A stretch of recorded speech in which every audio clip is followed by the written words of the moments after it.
찬양해 죽음에서 생명으로 나의 영혼을 구하셨네. 그 이름 예수.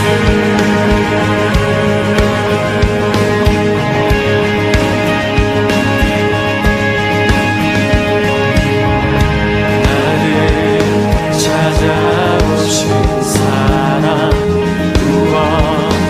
구원보다도 귀하신 나의 구원자.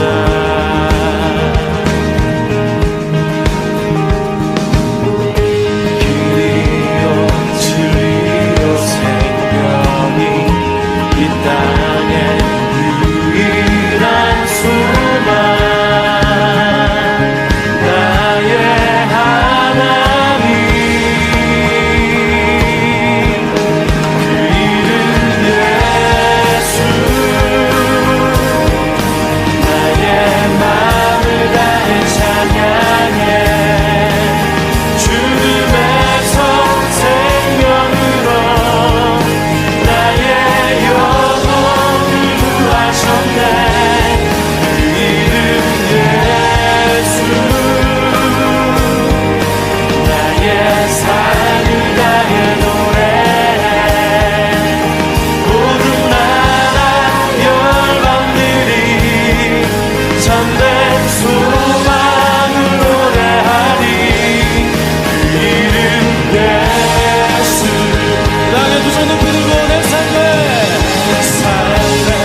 영원한 소망 이 땅에 유일한 구원 한없는 자비와 사랑 십자가 빛나는 영광 내 삶의 영원한 소망 이 땅에 유일한 구원 한없는 자비와 사랑 십자가 빛나는. 이렇게 3장 10절을 보게 되면 하나님 모세에게 이르시되 나는 스스로 있는 자이니라.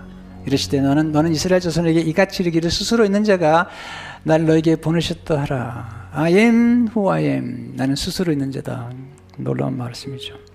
모든 우주를 다 만들고 통치하는 나다. 설명이 필요 없고 나는 자존한다. 누구에 의해서 존재하는 게 아니라 나는 스스로 존재하는 자다 하는 거죠. 자, 인간은 결코 자존하지 않아요. 인간은 태어날 때도 분명히 부모를 통해 태어났고요.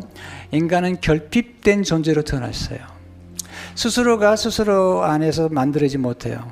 어렸을 적에 어머니의 젖을 먹고 자랐고요. 지금도 우리는 공기를 공급받아야 돼요. 여러분이요, 대단하다고 생각하지 마세요. 대단한 존재 아니에요. 교만 들지 말라고요. 10분만 산소가 공급되지 않으면, 만약 10분 동안만 매연에 지식돼서 있다면 죽어요. 대단한 존재 아니에요.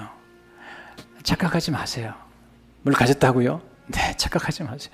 그건 어리석은 거죠. 하나님이 주시고 하나님이 지금 살려주신 거예요. 생사화복을 주장하신 분은 하나님이세요. 물, 음식 공급받아야 돼요. 인간은 늘 결핍된 존재예요. 뿐만 아니라 정서적으로 결핍되어 있어요. 그래서 인간은 늘 칭찬과 인정과 그리고 사랑을 받아야만이 존재할 수 있어요. 목사님 칭찬 안 받아도 돼요? 아니, 인간이 누군지를 모르는 사람이 그렇게 생각하는 거예요. 그냥 외로운 사람이죠. 여러분, 사람은 누군가의 인정과 더불어 살게 돼 있어요. 인정과 칭찬과 그리고 격려를 받아야 돼요. 사랑을 받아야 돼요. 그렇게 공급받아야 돼요. 날마다 공급받아야 돼요. 여러분, 우리 자녀들에게 원하는 게 뭘까요? 어떤 건 다 돈을 해결하는데요. 노노노는 아닙니다. 함께 있어달라는 거죠.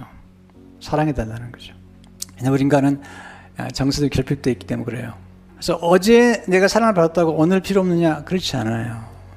마치 우리가 먹은 음식이 어제 하루로 끝난 것처럼 어제 받은 사랑 오늘 또 받아야 돼요. 우리는 이걸 몰라요. 어떤 남자들은 딱 결혼할 때 딱 한 번 사랑한다고 얘기하고 그다음부터 안 하더라고요. 물어보죠. 당신 사랑해? 그럼 내가 꼭 말을 해야 되겠어?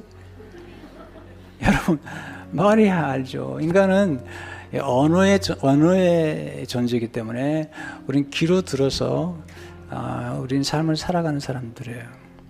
우린 영적인 존재이기 때문에 영적으로 늘 결핍되어 있어요. 그래서 예수님께서 말씀하신 사람이 떡으로만 사는 게 아니고 하나님의 입으로 나오는 말씀으로 말미암아 사느니라.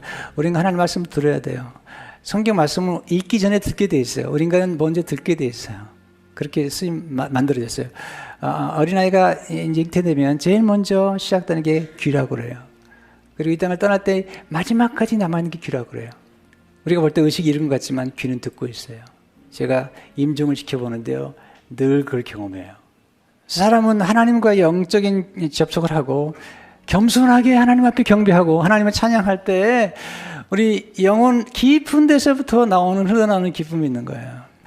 그래서 이사야 36절을 보게 되면 내 시대에 평안함이 있으며 구원과 지혜와 지식이 풍성할 것이니 여호와를 경외함이 내 보배니라. 자, 여호와를 경외함 속에 이게 다 들어가 있어요. 그 안에 구원이 있죠. 지혜가 있고 지식이 있죠. 근데 여기 보면 내 보배라고 그러는데 히브리어를 찾아보니까 보배라는 말이 이렇게 써 있어요. 보배 상자라는 거죠.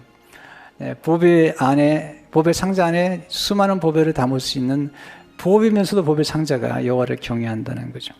다윗은 지식이 탁월했어요. 그는 수많은 노래와 시를 그는 기록한 사람이에요. 그는 영감을 받은 사람이에요. 성령을 통해서. 뿐만 아니라 그는 하나님을 경외함으로 누리는 축복을 마음껏 누리면서 그는 노래했죠.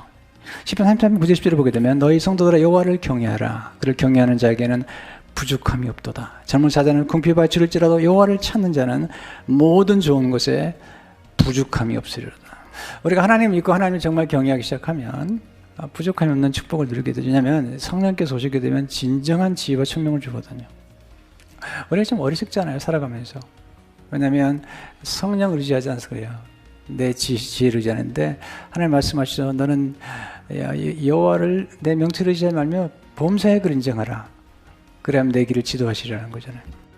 젊은 사자는 궁핍과 줄일지라도 여호와를 찾는 자는 모든 좋은 것에 부족함이 없으리로다. 모세의 뒤를 이어 이스라엘의 지도자가 된 여호수아를 하나님이 어떻게 인도하시는지를 오늘 본문은 우리에게 보여줍니다.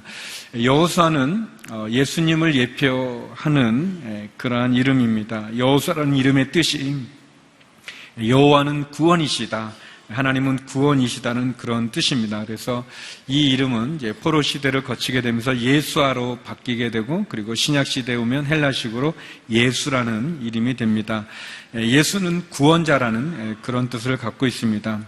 오늘 본문의 모세의 죽음 이후에 여호수아가 지도자가 되는 그 과정을 우리들에게 보여주고, 하나님이 어떻게 여호수아를 지도자로 세우시는가를 보여줍니다. 저는 오늘 본문을 통해서 세 가지의 교훈을 여러분과 함께 나누고 싶습니다. 먼저 첫 번째는, 오늘 본문은 우리들에게 우리의 삶의 주인은 하나님이시라는 것을 밝히고 있습니다. 우리의 삶의 주인은 하나님이십니다. 우리 1절 말씀 같이 한번 읽어보겠습니다. 시작. 여호와의 종 모세가 죽은 후에 여호와께서 모세를 보자 하던 눈의 아들 여호수아에게 말씀하셨습니다. 여호수아에서의 시작은 여호와의 종이었던 모세가 죽은 후에라고 이렇게 시작을 합니다. 우리가 알고 있는 것처럼 모세는 위대한 지도자입니다.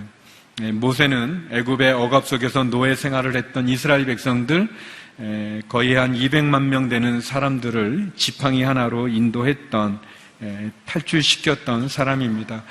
그는 80의 많은 나이에도 불구하고 하나님의 부르심을 받았을 때 그는 강대국 애굽의 바로 왕 앞에 맞서 싸웠던 인물이고, 또 홍해를 건너고 애굽의 전차 부대를 홍해에 몰살시켰던 인물입니다. 40년의 광야 생활 가운데 풀 한 폭이 나지 않는 그 광야에서 만나와 메추라기로 이스라엘 백성들을 먹였고, 또 아말렉과의 전투에서는 그의 손이 올라가면 승리하고 내려가면 지는 전쟁의 승패가 그의 손에 달려있는 그러한 인물이기도 합니다. 그는 하나님과 대면하여 이야기를 나눴던 사람이고, 모세가 명령하면 반석에서도 물이 터져 나오기도 했습니다. 무엇보다도 그는 이스라엘 백성들에게는 아주 신비한 존재였습니다. 그는 노예 생활을 하고 있는 이스라엘 백성들 앞에 40세에 나타나게 되는데 40세 처음 등장했을 때 그는 애굽의 왕자로서의 위엄과 능력을 갖춘 인물이었습니다. 그리고 또 잠시 사라졌다가 80세에 다시 등장했을 때는 하나님의 지팡이가 그의 손에 들려져 있었습니다. 그는 한마디로 전설적인 지도자였고 신비로운 지도자였습니다. 반면에 여호수아는 그렇지 않습니다.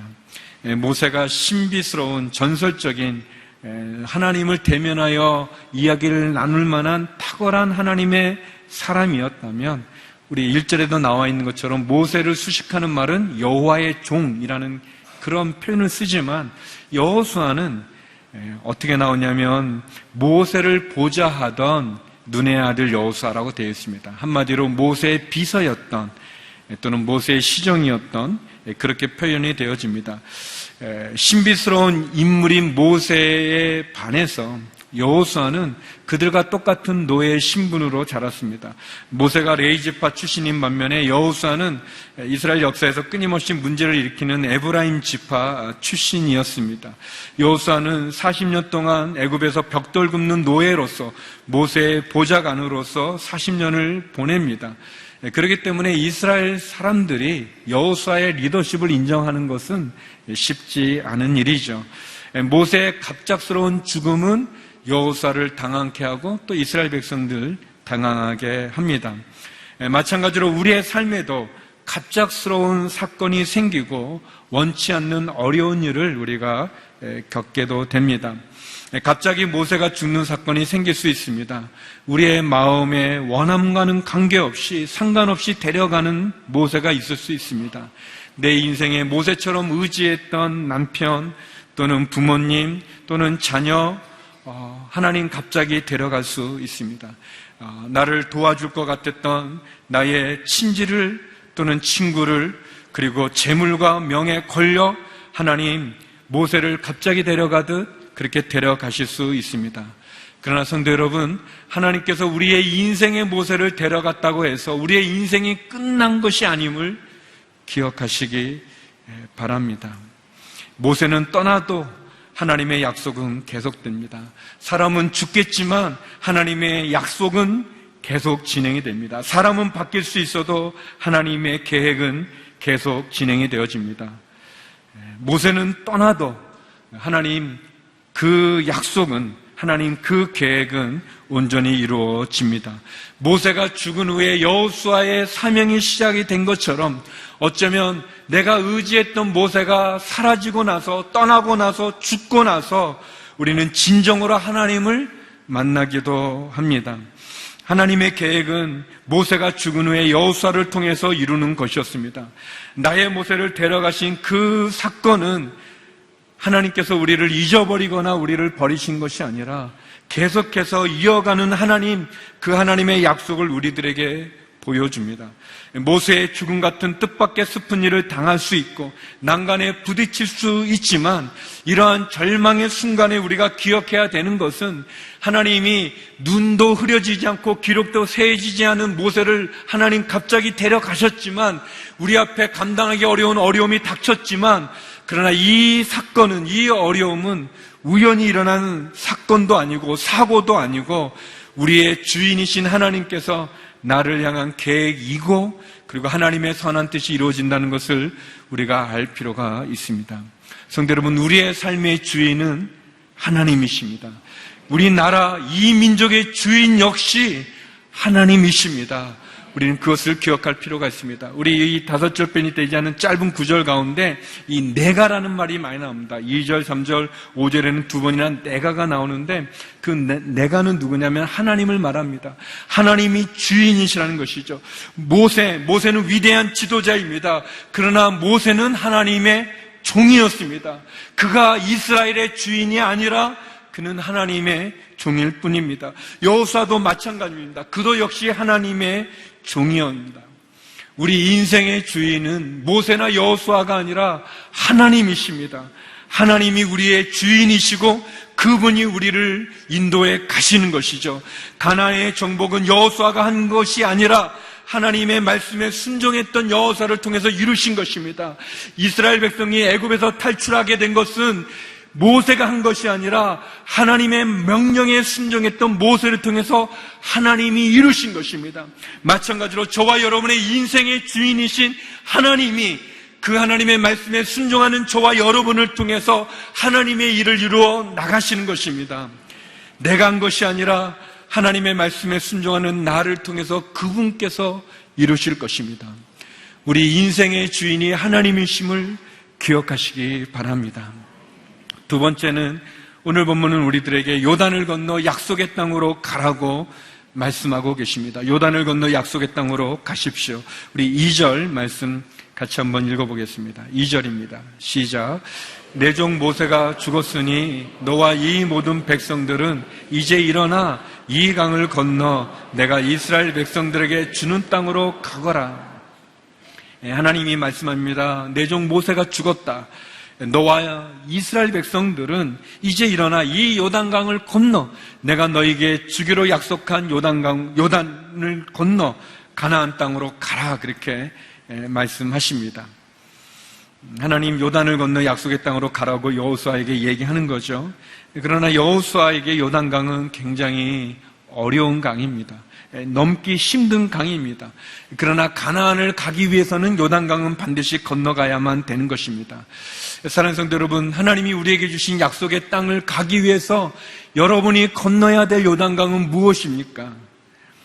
어떤 핑계나 변명도 할 수 없고 내가 가야만 되는 그런 여러분의 약속의 땅은 무엇입니까? 하나님이 여러분에게 주신 사명은 무엇입니까? 주어진 상황, 형편, 현실에 혹시 안주하거나 두려워하면서 여러분 요단강을 두려워서 요단강을 등지고 돌아선 것은 아닌지 모르겠습니다. 가나안 땅, 하나님의 약속이 주신 그 땅을 여러분은 아예 기억조차 안 하고 있는 것은 아닌지 모르겠습니다. 사실 여호수아에게는 탁월하고 위대한 지도자 모세의 뒤를 이어서 지도자가 된다는 것은 두려운 일입니다.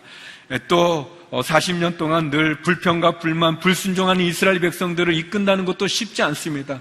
우리가 아는 것처럼 여호수아는 가나안을 정탐했던 정탐꾼 중에 12명 중에 한 명입니다.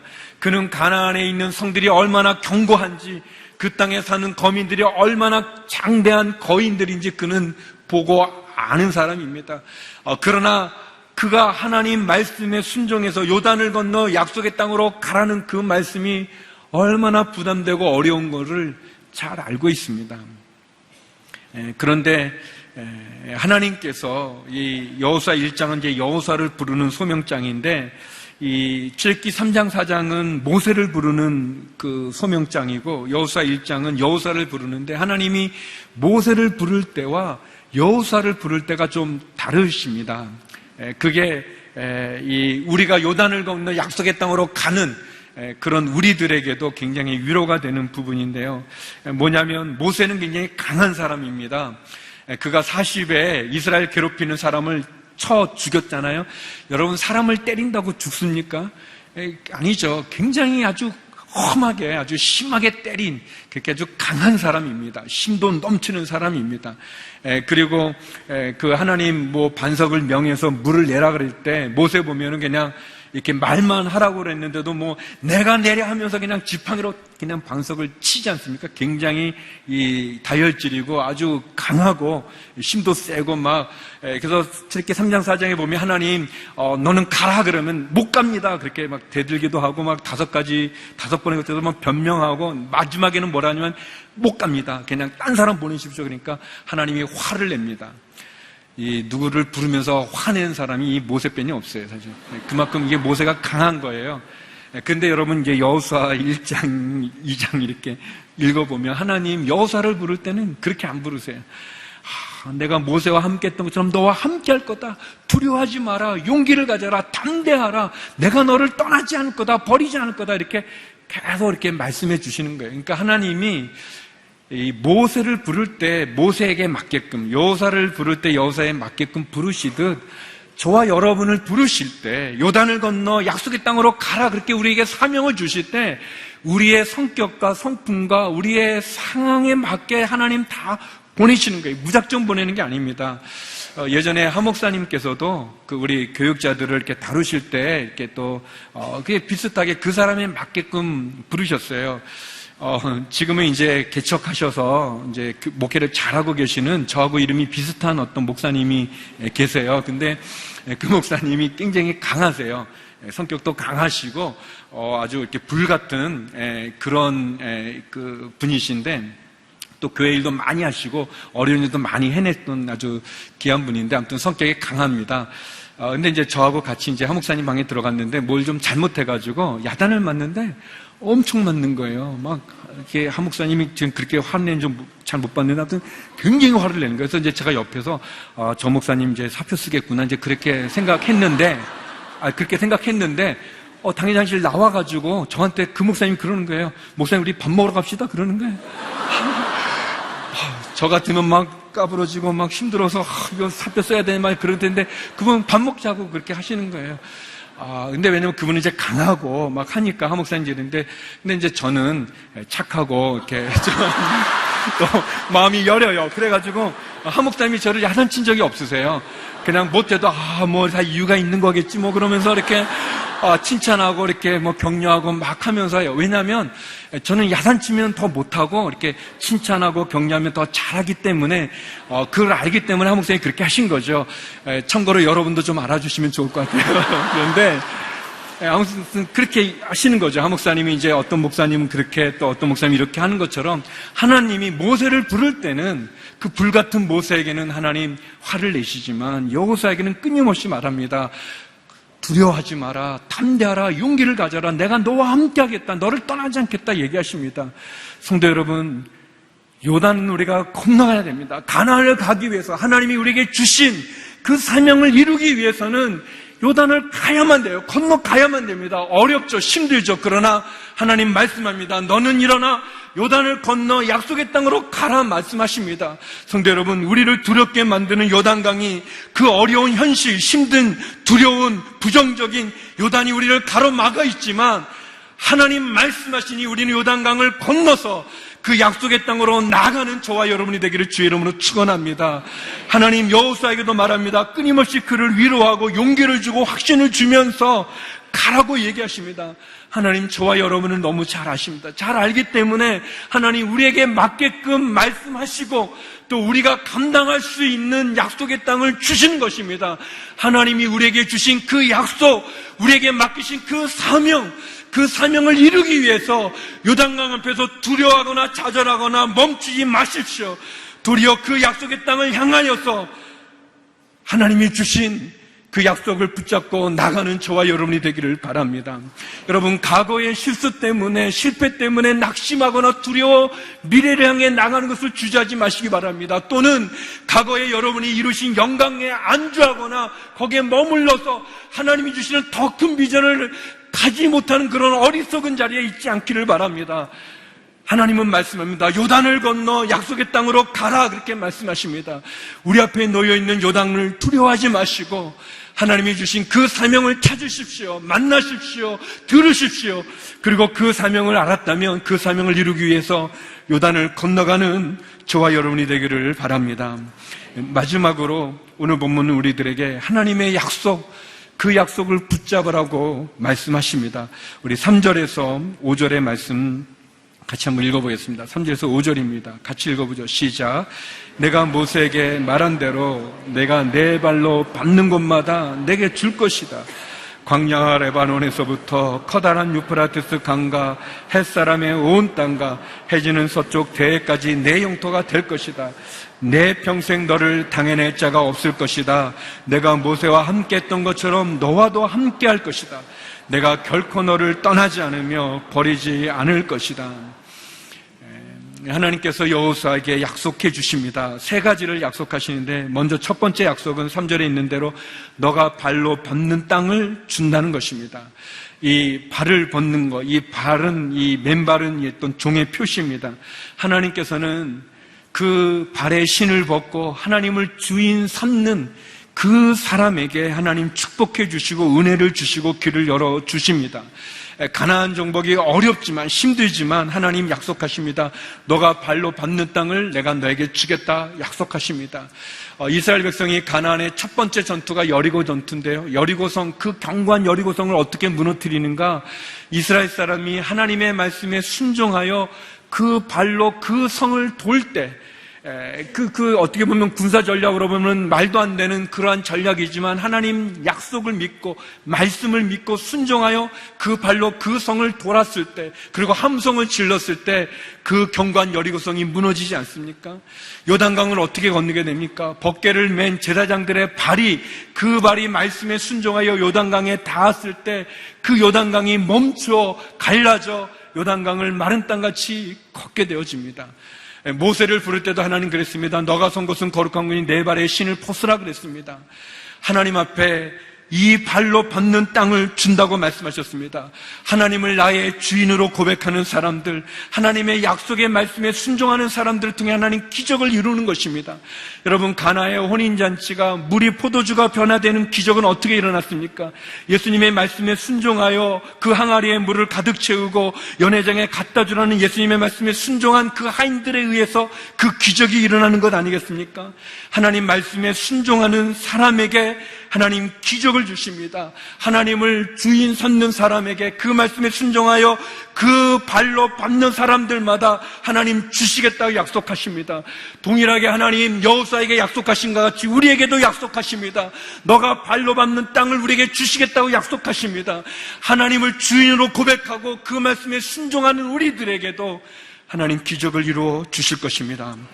두 번째 약속은 새로운 땅을 주시겠다는 겁니다. 4절에 보면 지금까지 너희가 머물렀던 강야가 아니라 새로운 땅, 약속의 땅을 주시겠다고 말씀하십니다.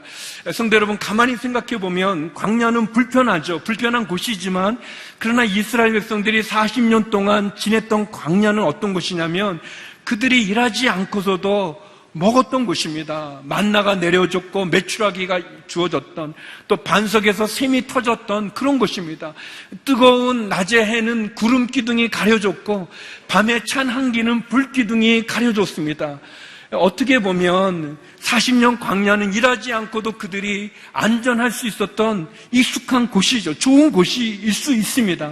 근데 하나님 말합니다. 거기에 머물지 마라. 그 광야에 안주하지 마라. 여기가 좋사오니가 아니라 너희는 약속의 땅으로, 새로운 땅으로 가야 된다고 말하고 있습니다. 성도 여러분, 우리도 혹시 하나님이 예비된 땅, 하나님이 주시겠다고 약속했던 그 약속을 안 듣고 그냥 안주되어지는 익숙한 현실에 안주하고 있는 것은 아닌지 모르겠습니다. 이 정도면 됐지라고 머물고 있는 것은 아닌지, 그냥 대충 살지 또 뭐래, 그거가 아니라, 안주하거나 머무르는 것이 아니라, 여기가 전부가 아니라 하나님이 주신 가나안에 가는 것이 하나님이 우리에게 주신 약속입니다. 이사야 선지자는 우리에게 이런 말씀을 전해주십니다. 이사야 43장 18절에서 19절인데요 우리 같이 한번 읽어보겠습니다. 시작. 지나간 일들을 기억하지 말라. 과거에 연연하지 말라. 보라, 내가 새해를 하고 있다. 이제 막 솟아나고 있는데 너희는 느끼지 못하느냐. 내가 강야에 길을 내고 사막에 강을 만들고 있다. 지나간 일들을 기억하지 말고 과거에 연연하지 말라 그랬습니다. 성도 여러분, 하나님이 여호수아에게 주신 두 번째 약속이 뭐냐면 새 땅을 주겠다는 거예요. 지금의 현실에 있는 이 광야가 너희에 있을 것이 아니라는 것입니다. 만약 우리에게 아무리 익숙해도 아무리 편해도 그것이 하나님이 주신 비전의 땅이 아니면 우리는 거기에 안주해서는 안 될 것입니다. 여기 말씀하지 않습니까? 내가 새 일을 행하고 있다. 과거에 연연하지 마라. 이제 막 솟아나는데 광야에 길을 내고 사막에 강을 만드는데 너희는 그것을 느끼지 못하느냐. 성도 여러분, 하나님이 여러분을 향해서 갖고 계신 그 새로운 비전이, 그 약속의 땅이 여러분의 가슴을 뜨겁게 하고 있는지요? 제가 보니까 아닌 것 같이 이렇게 쳐다보시는데, 여러분, 하나님이 여러분에게 갖고 계신 그 놀라운 꿈이, 그 비전이, 그 약속이 여러분의 심장을 뜨겁게 하기를 바랍니다. 여러분의 마음을 뜨겁게 하기를 바랍니다. 그저 아침에 눈을 뜰 때 눈 뜨기가 싫어하는 것이 아니라 번쩍 떠서, 놀라셨죠? 번쩍 떠서 이 하루를 내가 하나님이 내게 주신 것 속에서 살아가겠다. 물론 나이도 많고 몸도 아프고 삶도 힘들고 어렵죠. 삶이 버겁지 않습니까? 쉽지 않죠. 그렇지만 그 현실에 안주하는 게 아니라 새 땅을 향하여서 하나님이 주신 그것을 가지고 하나님 어떻게 이룰까에 대한 그 마음의 뜨거움을 가지고 느끼면서 비록 현실은 좌절되어지고 절망적이고 힘든 일이 많이 있지만 그냥 포기하고 싶지만 다시 하나님이 주시는 약속을 의지해서 여호수아와 같이 가는 거죠. 여호수아 얼마나 힘듭니까? 두려움이 있습니까? 그 이스라엘 백성들을 이끄는 그 막중한 일, 그의 전임자가 너무나 탁월하기 때문에, 너무나 위대한 분이기 때문에 그 중압감이 얼마나 큽니까? 그럼에도 불구하고 하나님 약속해 주시고 여호수아 그 약속을 붙잡고 나가고 있습니다. 사랑하는 성도 여러분, 새 땅을 향하여 그 약속을 붙잡는 저와 여러분이 되기를 바랍니다. 그러면서 하나님은 세 번째 말씀하시기를 내가 너와 함께 하겠다라고 약속해 주십니다. 5절에 보면 하나님 동행해 주시겠다고 얘기합니다. 내가 너를 떠나지 않겠다. 결코 너를 버리지 않겠다. 너와 함께 할 것이고 모세와 함께 했던 것처럼 너와 함께 할 것이고 너를 당해낼 적들이 없을 것이다 라고 말씀하고 계십니다. 하나님 모세와 함께 했던 것처럼 또 여호수아에게도 함께 하시겠다는 그 약속처럼 하나님 이 시간 저와 여러분에게도 함께 하겠다고 약속하십니다. 하나님 여호수아와 함께 하시겠다고 말씀하시고 여호수아와 함께 하셨던 것처럼 오늘 우리에게 함께 하시겠다고 말씀하시고 우리와 함께 하시는 분이십니다. 그분은 결코 우리를 떠나지도 버리지도 않으시는 분이십니다. 모세는 생전에 놀라운 기적과 많은 업적을 이루었습니다. 근데 중요한 것은 그것이 모세가 한 것이 아니라 하나님께서 모세를 통해서 하신 것입니다. 모세가 기도할 때마다 하나님 응답해 주신 것입니다. 여호수아가 수많은 전쟁을 치룰 때 그 전쟁에서 승리할 수 있는 것은 여호수아가 하나님의 말씀에 순종하여 하나님께 기도했기 때문에 그 기적을 이루신 것입니다. 마찬가지로 하나님이 우리와 함께 하십니다. 우리가 하나님께 기도하며 하나님께 부르짖으며 우리와 함께 하시겠다는 그 약속을 붙잡고 나간다면 우리도 역시 승리할 것이고 기적을 이루실 것입니다. 하나님께서 모세로 승리하게 하시고 여호수아로 승리하게 하신것 같이 저와 여러분 우리와 함께 하시고 우리로 승리하게 하실 것입니다. 저는 핵에 보지도 못했고 또 핵을 경험하지도 않은 세대입니다. 그러나 북한이 핵으로 우리를 위협하지만, 미사일로 위협하지만 그 핵보다 하나님이 우리와 함께하여 주시면 우리는 능히 이길 수 있는 것입니다. 핵이 강하지만 하나님이 그 핵보다 더 강하신 분인 것을 우리는 역사를 통해서 알고 경험하지 않습니까? 사랑하는 성도 여러분, 나라가 위기 가운데 있을 때 우리가 기도해야 될 것입니다. 모세처럼 여호수아처럼 기도하면 하나님 약속하신 것 같이 내가 너희와 함께하리라, 너희를 능히 대적할 자가 없다 말씀하신 것 같이 저와 여러분이 하나님께 기도하면서 우리와 함께 하시겠다는 그 하나님을 기억하고 힘과 용기를 가지고 다시 전진해 나갈 수 있는 이번 한 주가 되기를 주의 이름으로 축원합니다.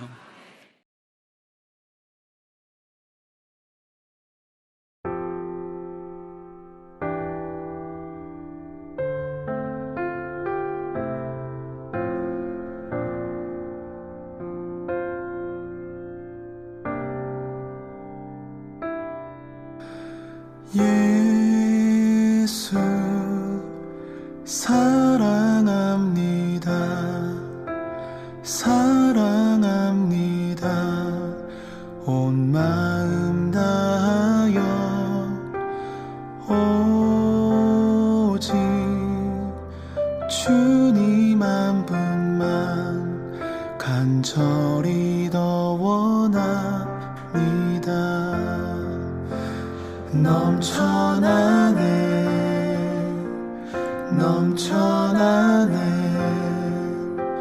주